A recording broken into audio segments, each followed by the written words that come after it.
In March 2020, the British people were told to stay at home in order to protect the NHS and to save lives. The authorities just needed 3 weeks to flatten the curve. What happened in those 3 weeks? First of all, many hospitals were ordered to move elderly patients with respiratory problems to care homes. As many as possible, which is rather strange when you think about it.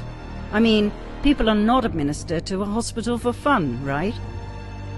But it happened. On March 19, a directive was sent out to the NHS saying all patients who did not require a hospital bed had to be discharged, as in right now. The NHS workers were obliged to follow the new directive. They had precisely 1 hour to get those patients out of bed and into their clothes, after which they had another 2 hours to take them from the hospital to their new home, in most cases a care home. Did those patients have a voice in this at all? No, they did not. Their beds had to be empty for COVID-19 patients, those poor sufferers of a virus that had not been proven and would never be proven to exist. This directive was most efficient, as you can see in this graph. Only 62% occupancy of hospital beds remained, 30% down compared to previous years. So, what happened to those patients who ended up in care homes? They were euthanized. Do we have evidence for such a brutal claim? Yes, we do. But we must warn you, for this is truly as ugly as it possibly gets. You might even realize for the first time what happened to your parents or grandparents and why they suddenly died. You see, all of a sudden, in April 2020, there was a great increase in deaths in care homes. No less than 26,541 people died in April 2020 alone, an increase of 17,850 on the 5-year average. That's an awful lot of excess deaths in just 1 month. What happened? They were given midazolam. That's what happened. But you weren't told, were you? And neither were they. Midazolam is a very strong sedative, used among other things to relieve anxiety and fear. It is also used in lethal injections in the US, combined with 2 other drugs. The NHS workers were told to ease the suffering of the patients who were removed from their hospital beds and were now in their care home beds. Most of them had respiratory problems, so wouldn't it be nice to give them an intravenous cocktail of morphine and midazolam? Sounds sweet, doesn't it? Well, it wasn't. You see, midazolam affects the central nervous system, and thus a person's breathing.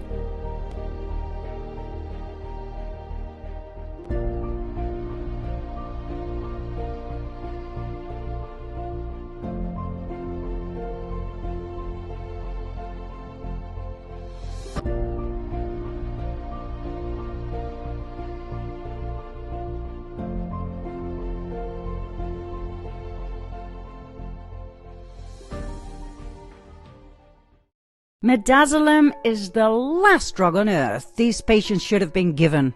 It causes shallow, slowed or temporarily stopped breathing that may lead to permanent brain injury or death.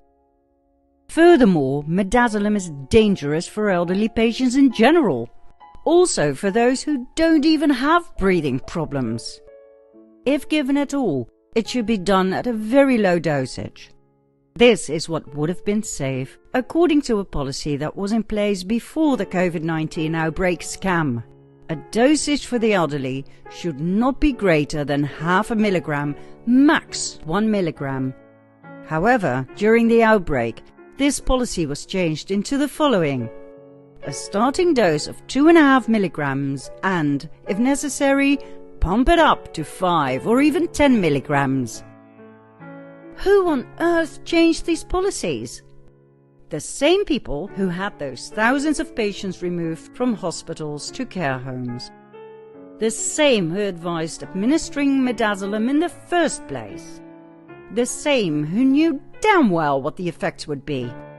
The very same who ordered insane amounts of midazolam at the beginning of 2020. So much so, it had to be imported from France. That's right, a 2-year supply of a killer drug was imported from France.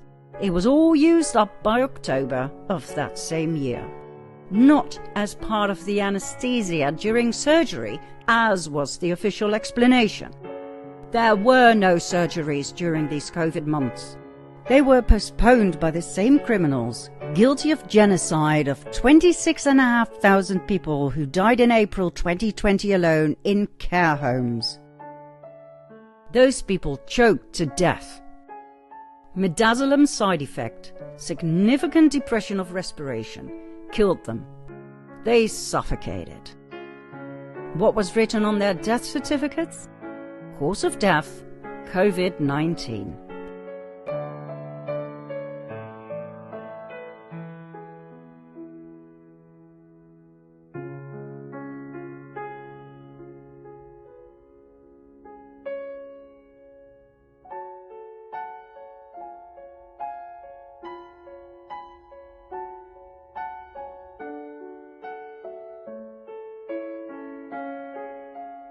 Who are the criminals behind this evil scheme? Secretary of State for Health and Social Care, Matt Hancock.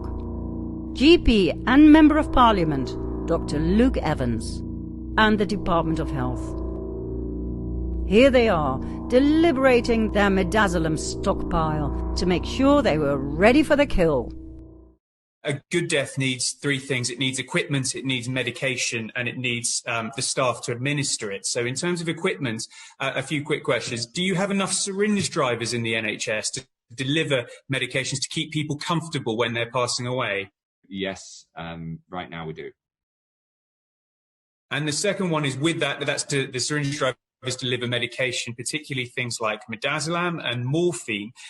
Do you have any precautions put in place to make sure we have enough of those medications to be delivered? Yes, we've got a big project to make sure that those sorts of medications, as well as the ITU medications that I spoke about earlier, that the supply chains, the global supply chains for those medicines are clear.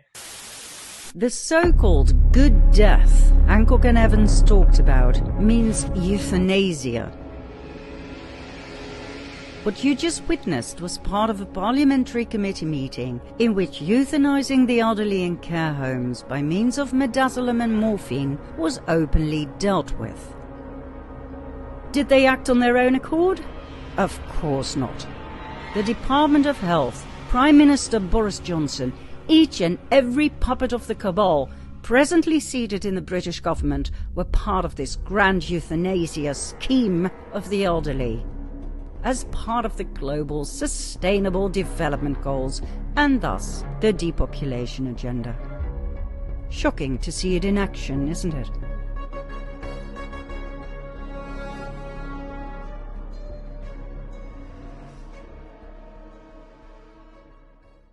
Yet another must they pushed down the throats of the NHS workers was to add a do not resuscitate notice on the files of the care home residents. If their hearts or lungs stopped working, that was it. No resuscitation, please, as that did not exactly fit the depopulation agenda. Just let them die, the useless eaters. Oh, and of course, nobody told the residents or their loved ones a thing. The 3 weeks the authorities needed to flatten the curve was invented to intentionally end the lives of 26,500 people. That's why the British people had to stay home.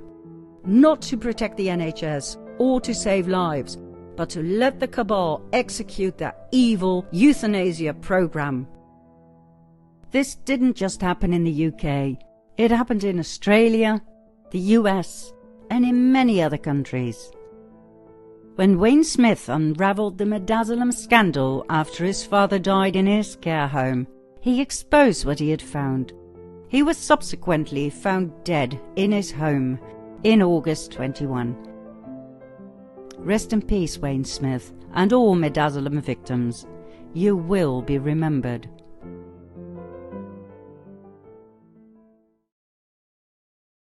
Back to our story.